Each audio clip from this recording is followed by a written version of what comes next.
Orange chia oats. Okay, so మరి దానికి కావాల్సిన పదార్థాలు తీసుకొచ్చేస్తాను అమూల్య. ఓకే, ఇంగ్రీడియంట్స్ తీసుకొచ్చేస్తాను అమూల్య. మీరు నేమ్ కూడా చాలా డిఫరెంట్గా చెప్పారు. అండ్ ఇంగ్రీడియంట్స్ వచ్చేసి oats, correct, chia seeds, orange juice and ఇంకా మనకి హనీ. కరెక్ట్. అండ్ చియా సీడ్స్ని మనం ముందుగానే నానబెట్టుకోవాలి. ఎంతసేపు నానబెట్టుకోవాలి? ఇది వచ్చేసి ఓవర్ నైట్. ఎస్, ఎప్పుడైనా కూడా చియా సీడ్స్ ఓవర్ నైట్ పెట్టుకోవాలి. ఒకవేళ లీస్ట్ కేసెస్లో 1 hour ముందు నానబెట్టుకుంటే పర్వాలేదు. బట్ అంతకంటే కూడా తక్కువ అంటే కనుక వాటర్ ఎక్కువగా తీసుకోవాలన్నమాట. ఓకే, ఆ రోజు ఎప్పుడైతే తీసుకున్నప్పుడు రెసిపీ తీసుకుంటారో ఆ రోజు ఎక్కువ వాటర్ తీసుకోవాలి. కరెక్ట్. స్టార్ట్ చేద్దాం, ప్రాసెస్ స్టార్ట్ చేసేద్దాము. ఫస్ట్ ఓట్స్ ని కొంచెం వాటర్ వేసేసి కుక్ చేసేద్దాం. ఇవి ఇన్స్టెంట్ ఓట్స్, త్వరగానే కుక్ అయిపోతాయి అనమాట. అలాగే స్టవ్ వెలిగించేయండి.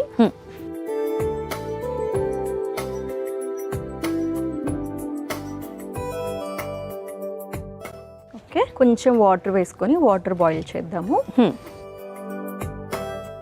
సరిపోతుంది. దాంట్లో ఓట్స్ వేసేద్దాం.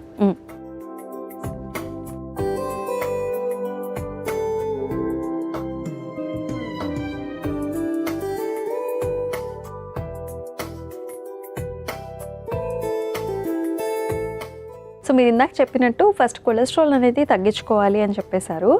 మరి డిఫరెంట్ డిసీజెస్తో ఉండే వాళ్ళు కూడా ఉంటారంటే ఫర్ ఎగ్జాంపుల్ కొంతమందికి కిడ్నీస్ ఇష్యూ ఉంటుంది, కొంతమందికి హై బ్లడ్ ప్రెషర్స్, డయాబెటీస్, అలా రకరకాలు ఉంటాయి కదా. మరి అలా ఉన్న ఆల్రెడీ ప్రీ రిక్విజిట్ సిచ్యువేషన్లో మనం ట్రీట్మెంట్ అనేది మీరు ఎలా చేస్తారు? సో ఫస్ట్ వాళ్ళకి ఏమేమి ఇష్యూస్ ఉన్నాయి ఖచ్చితంగా మనం మెడికల్ హిస్టరీ అయితే తీసుకుంటాం అనమాట. సో వాటన్నిటి ప్రకారంగానే యూజువల్గా మనం డైట్స్ ఇవ్వడం కానీ సజెషన్స్ ఇవ్వడం కానీ జరుగుతుంది. అవును. సో ఇప్పుడు ఫర్ ఎగ్జాంపుల్ మోస్ట్లీ మనకి ఈ గాల్ స్టోన్స్ అనేవి కొలెస్ట్రాల్ ఎక్కువగా ఉన్నప్పుడు అనుకున్నాం. కొలెస్ట్రాల్ ఎక్కువగా ఉంటే వీటి రిలేటెడ్ వచ్చేటటువంటి ఇష్యూస్ ఏంటి అంటే ఫస్ట్ మనకి heart related issues, fatty liver సంబంధించినటువంటి, at the same time obese ఉంటారు, వెయిట్ కొంచెం ఓవర్ వెయిట్ ఉంటారు. దీని ద్వారా diabetes and high blood pressure లాంటివి కూడా వచ్చే ఛాన్స్ ఉంటుంది. అండ్ ఫ్యూ కేసెస్ లో ఇలాంటి ఏదైతే ఈ డిజార్డర్స్ కి సంబంధించిన మెడిసిన్స్ ఎక్కువగా వాడుతున్న వాళ్ళు లాంగ్ టర్మ్ గా కిడ్నీ కూడా ఎఫెక్ట్ అయిపోయే ఛాన్స్ ఉంటుంది అనమాట. యూజువల్ గా చూస్తే మోస్ట్లీ ఈ హెల్త్ ఇష్యూస్ అనేవి మనం చూస్తూ ఉంటాం. సో వీటన్నిటికీ మనకి మెయిన్ ఏంటంటే కొలెస్ట్రాల్ తోటే అన్ని కూడా మనకి డిపెండ్ అయి ఉన్నాయి కాబట్టి రిలేట్ అయ్యి ఉంటాయి. Yes, correct. సో మనం కొలెస్ట్రాల్ కట్ డౌన్ చేయాలంటే మన ఫుడ్ లో ఎక్కువగా ఫైబర్ అండ్ ప్రోటీన్ అనేది బ్యాలెన్స్ అవ్వాలన్నమాట. మోస్ట్లీ మనకి ఫైబర్ అండ్ ప్రోటీన్ బ్యాలెన్స్ చేస్తూ తీసుకున్నాము అంటే బ్యాడ్ ఫ్యాట్ అంతా కూడా తగ్గిపోతూ ఉంటుంది. నెక్స్ట్ వచ్చేసి physical activity must and should ఖచ్చితంగా కూడా 24 hours ఆఫ్ టైంలో 1 hour అయినా ఫిజికల్ యాక్టివిటీ అనేది చేసేలాగా చూసుకోవాలి. యూజువల్గా ఎవరికైతే నీ పెయిన్స్ అట్లా ఎవరైనా ఉన్న వాళ్ళకైతే చిన్న చిన్న సిట్టింగ్ ఎక్సర్సైజెస్ లాంటివి సజెస్ట్ చేస్తూ ఉంటాము. లేదు అంటే ఎవరికి కూడా కాంప్రమైజ్ అయితే చేసేది ఉండదు. కనీసం వాకింగ్, దట్టు కొంచెం బ్రిస్క్ వాక్ అనమాట. లేదు కొంచెం ఏజ్ లో ఉన్న వాళ్ళు అనుకుంటే స్ట్రెంగ్త్ ట్రైనింగ్ అనేది చాలా బాగా హెల్ప్ అవుతుంది. మార్నింగ్ చేసేటటువంటి 30 to 40 minutes of the strength training అనేది 24 hours వరకు మనకి క్యాలరీస్ బర్న్ చేస్తూనే ఉంటుంది అనమాట. యూజువల్ గా ఖచ్చితంగా 12 hours వరకు అయితే ఉంటుంది. అండ్ ఫ్యూ ఆర్టికల్స్ మనకి ఈవెన్ 24 hours వరకు అని కూడా చెప్తుంది. బట్ ఈవెన్ 12 hours అంటే ఇప్పుడు మనం నిల్చొని మాట్లాడుతున్నా మన బాడీలో ఫ్యాట్ బర్నింగ్ ప్రాసెస్ అనేది కంటిన్యూ అవుతూ ఉంటుంది. ఇంకోటి ఏంటంటే మీరు స్ట్రెంగ్త్ ట్రైనింగ్ అన్నారు కదా, సో మీరు మార్నింగ్ చెప్పారు, సో కొంతమంది ఈవినింగ్ కూడా ప్రిఫర్ చేస్తారు. అలా చేయొచ్చా? ఎస్. సో చాలా మంది ఏమనుకుంటారంటే ఈవినింగ్ స్ట్రెంగ్త్ ట్రైనింగ్ చేస్తే మజిల్ బిల్డ్ చేయడం చాలా ఈజీ అనుకుంటారు. బట్ మనకి స్ట్రెంగ్త్ ట్రైనింగ్ చేస్తున్నప్పుడు మన బాడీలో స్ట్రెస్ అనేది క్రియేట్ అవుతుంది. అది ఫిజికల్ స్ట్రెస్ అంటే మనం ఆల్రెడీ ఇంతకు ముందు ఎపిసోడ్స్ లో స్ట్రెస్ గురించి చాలా డిఫరెంట్ స్ట్రెస్ డిస్కస్ చేసాం. So it's a physical stress అంటే మనం ఒక వెయిట్ ని మోస్తున్నాము. So we are giving some physical stress, మన బాడీ మీద మనం ఒక ఫిజికల్ స్ట్రెస్ ఇస్తున్నాము. దాని ద్వారా గ్లూకోజ్ స్పైక్ అవుతుంది. అండ్ స్ట్రెస్ అనగానే కార్టిజాల్ అనేటటువంటి హార్మోన్ నైట్ పడుకునే ముందు రిలీజ్ అవ్వకూడదు. ఎప్పుడైనా కూడా మనకి హ్యాపీ హార్మోన్ డోపమైన్ కానీ సెరోటోనిన్ ఇలాంటి హార్మోన్స్ మనకి రిలీజ్ అయ్యేలాగా చూసుకోవాలి ఫర్ బెటర్ స్లీప్, నైట్ మంచి నిద్ర పట్టడం కోసం. ఇప్పుడు కార్టిజాల్ రిలీజ్ అయినప్పుడు ఆబ్వియస్లీ స్ట్రెస్ అనేది బాడీలో ఉన్నప్పుడు మనకి నిద్ర పట్టకపోవడము, స్లీప్ ఇష్యూస్ అనేవి వచ్చే ఛాన్స్ ఉంటుంది అనమాట. అండ్ డైజెషన్ ఇష్యూస్ ఉంటుంది.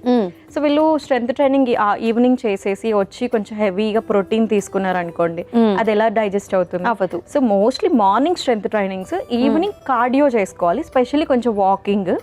లేదు అని అంటే కనుక మనం స్టేర్ క్లైంబింగ్స్ లాంటివి కూడా చేసుకోవచ్చు. ఓకే, సో మనకి ఓట్స్ అయితే కుక్ అయిపోయింది. మరి తర్వాత ప్రాసెస్ ఏంటి? సో ఇప్పుడు వచ్చేసి మనం అది గ్యాస్ కట్టేద్దాము. కొంచెం చల్లగా అవ్వాలన్నమాట. నెక్స్ట్ మనం ఆరెంజ్ జ్యూస్ మిక్స్ చేసుకుంటాము. సో ఓట్స్ అయితే కుక్ అయిపోయాయి, కొంచెం చల్లారిపోయాయి. నెక్స్ట్ ప్రాసెస్ ఏంటి? సో నెక్స్ట్ మనం ఆరెంజ్ జ్యూస్, చియా సీడ్స్ కూడా మిక్స్ చేసేద్దాము. ఓకే, సో ఇది వచ్చేసి ఒక 1 కప్ ఆరెంజ్ జ్యూస్ అనమాట. ఇది ఆరెంజెస్, ఫ్రెష్ ఆరెంజెస్ నుంచి నేను తీసేసాను, స్క్వీజ్ చేసాం. ఎస్. అండ్ ఇక్కడ మనం గ్యాస్ కట్టేయడానికి రీజన్ ఏంటంటే ఆరెంజ్ జ్యూస్లో వైటమిన్ సి ఉంటుంది. సో అది మనకి వేడి తగలకూడదు అనమాట. అవును. ఓకే, సో నెక్స్ట్ ఏం వేసుకుంటున్నాం? నెక్స్ట్ మనం చియా సీడ్స్ వేస్తున్నాము.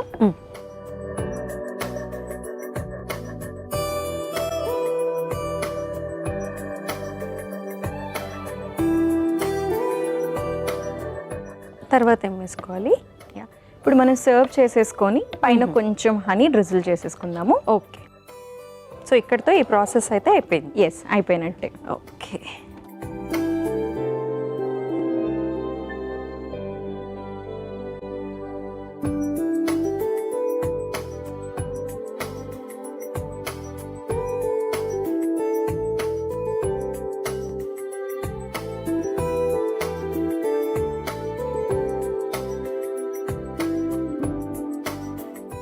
ఇప్పుడు కొంచెం పైన హనీ వేసుకుందాము. స్పూన్ ఇవ్వండి.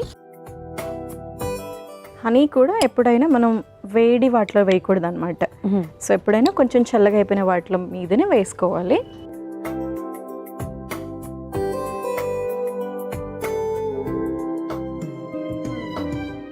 సో మన టేస్టీ ఆరెంజ్ చియా ఓట్స్ అయితే రెడీ అయిపోయింది అమూల్య. ఓకే, ఆరెంజ్ చియా ఓట్స్ అయితే రెడీ అయిపోయండి. మరి దానికి కావాల్సిన పదార్థాలు అలాగే తయారీ విధానం మరొకసారి మీకోసం.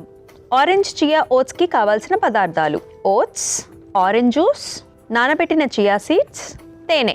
ఆరెంజ్ చియా ఓట్స్ తయారు చేసుకునే విధానం: ముందుగా స్టవ్ ఆన్ చేసి ప్యాన్లో నీళ్లు, ఓట్స్ వేసి ఉడికించుకొని చల్లార్చుకోవాలి. అందులో ఆరెంజ్ జ్యూస్, నానబెట్టిన చియా సీడ్స్ వేసి కలిపి సర్వింగ్ బౌల్లోకి తీసుకుని పైనుంచి తేనెతో గార్నిష్ చేసుకుంటే ఆరెంజ్ చియా ఓట్స్ రెడీ.